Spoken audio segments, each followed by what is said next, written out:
FIFA আসিয়ানে India পাকিস্তানের মতো দেশে চান্স পেয়েছে আর বাংলাদেশ চান্স পেল।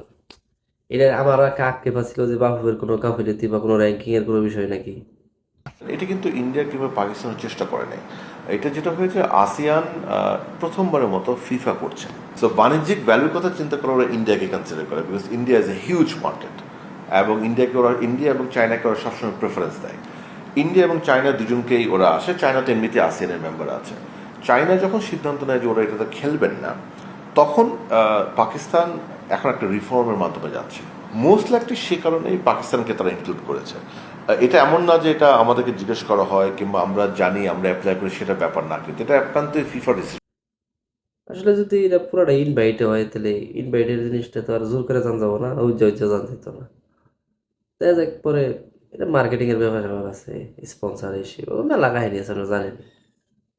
হ্যাঁ, সান্ত্বনা হিসাবে সেপ্টেম্বর একটা বালা কিছু একটা আয়োজন করুক বালা একটা দলের সাথে, এটাই আমাকে সান্ত্বনা।